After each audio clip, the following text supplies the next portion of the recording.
हमारा स्वाध्याय चल रहा है बड़ी सोच का बड़ा जादू। डेविड जे की बुक है।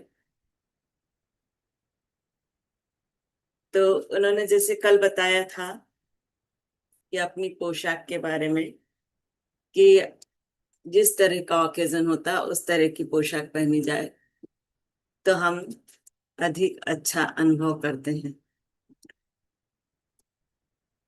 आगे है, हर दिन अपना उत्साह बढ़ाएं। कुछ महीने पहले एक ऑटोमोबाइल सेल्समैन ने मुझे सफलता दिलाने वाली तकनीक के बारे में बताया। यह तकनीक बहुत बढ़िया है। हमारे काम का एक बड़ा हिस्सा है टेलीफोन करना, सेल्समैन ने बताया, जिसमें हम 2 घंटे तक अपने संभावित ग्राहकों को फोन करके डिमॉन्स्ट्रेशन के लिए अपॉइंटमेंट लेते हैं। जब मैंने 3 साल पहले कार बेचना शुरू किया तो मुझे यहीं पर सबसे ज्यादा मुश्किल आती थी।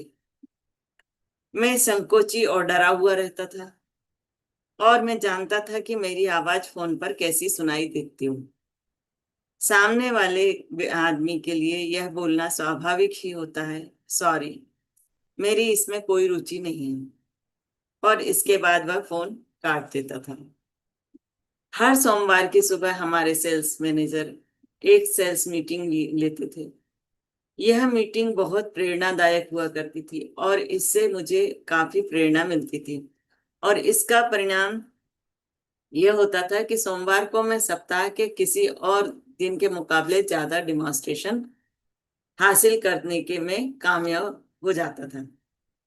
परंतु समस्या यह थी कि सोमवार की मेरी प्रेरणा मंगलवार तक खत्म हो जाती थी और बाकी हफ्ते मेरा प्रदर्शन एक बार फिर निराशाजनक हुआ करता था। तभी मेरे दिमाग में एक विचार आया, अगर मेरा सेल्स मैनेजर मुझे प्रेरित कर सकता था तो मैं अपने आप को प्रेरित क्यों नहीं कर सकता। क्यों ना मैं फोन कॉल करने के पहले अपने आप को एक प्रेरक भाषण दूं। इस दिन मैंने फैसला किया कि मैं कोशिश करके देखूंगा। बिना किसी को बताए मैं खाली मैदान में गया और एक खाली कार में बैठ गया। वहां कुछ देर बैठकर मैंने खुद से बातें की। मैंने अपने आप को बताया, मैं एक अच्छा कार सेल्समैन हूँ और मैं सर्वश्रेष्ठ सेल्समैन बनने जा रहा हूँ। मैं अच्छी कारें बेचता हूँ और मेरा धंधा अच्छा चल रहा है।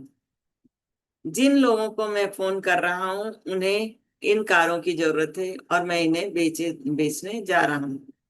शुरुआत से ही यह आत्म प्रेरक तकनीक सफल हुई।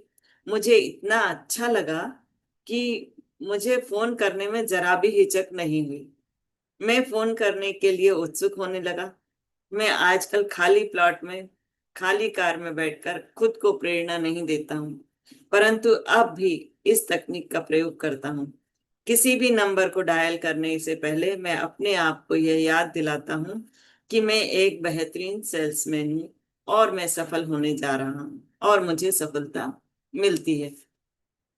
यह बहुत शानदार विचार नहीं क्या? सफलता की चोटी पर पहुंचने के लिए आपको यह अनुभव करना होगा कि आप सफलता की चोटी पर हैं।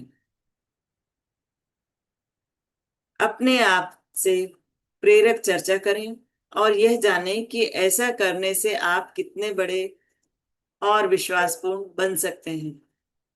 हाल ही में मैंने एक ट्रेनिंग प्रोग्राम आयोजित किया, आथर का कहना है। इसमें हर व्यक्ति को 10 मिनट तक लीडर बनने का के विषय पर बोलना था। मतलब उन्होंने जो प्रोग्राम आयोजित किया उसमें हर व्यक्ति को लीडर बनना था, ये समझ सकते हैं अपन। उस पर बोलना था।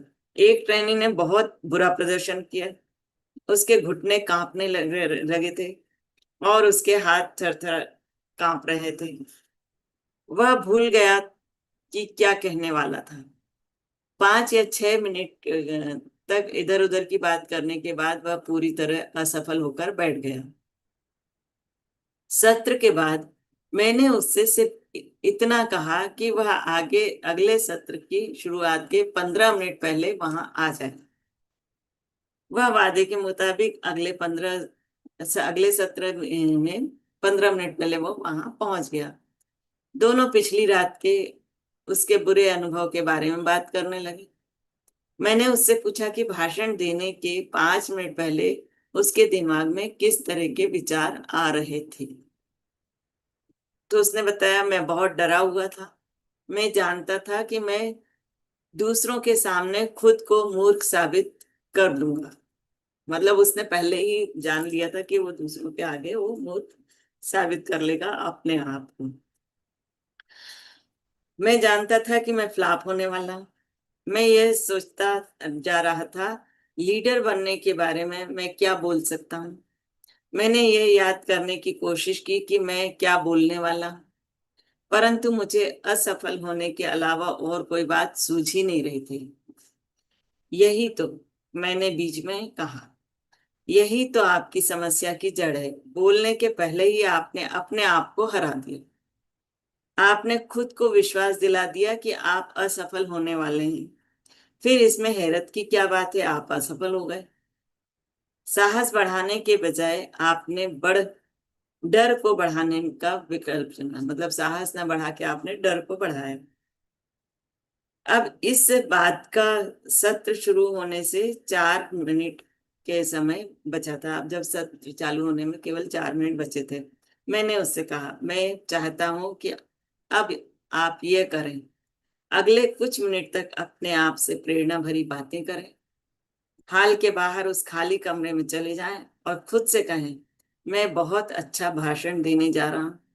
मैं अपनी बात सच्चे दिल से कहूंगा और लोग पूरा मन लगाकर सुनेंगे।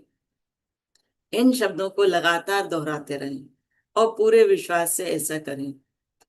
फिर आप हाल में जाएं और अपना भाषण देना शुरू कर दें। काश कि आप वहां होते और दोनों भाषणों के अंतर को सुन सकते।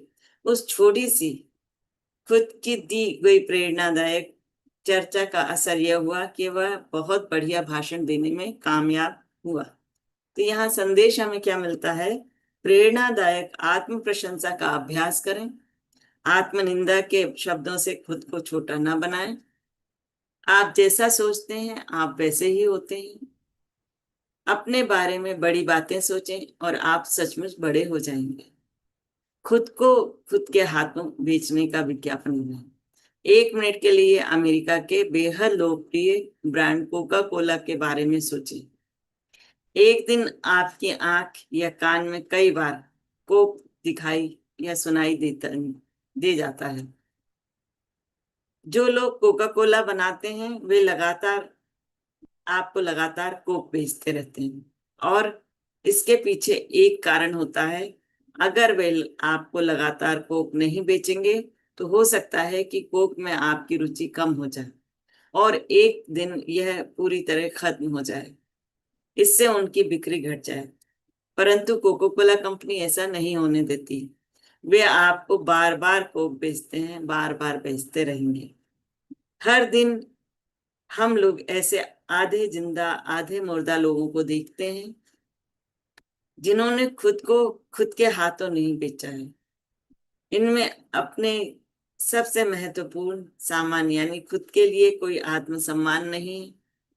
ये लोग नीरस हैं, खुद को छोटा समझते हैं। उन्हें लगता है कि उनकी कोई हस्ती नहीं है, और चूंकि उन्हें ऐसा लगता है इसलिए सचमुच ऐसा ही होता है।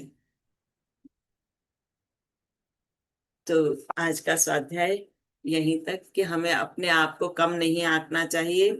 अपने आत्मसम्मान के लिए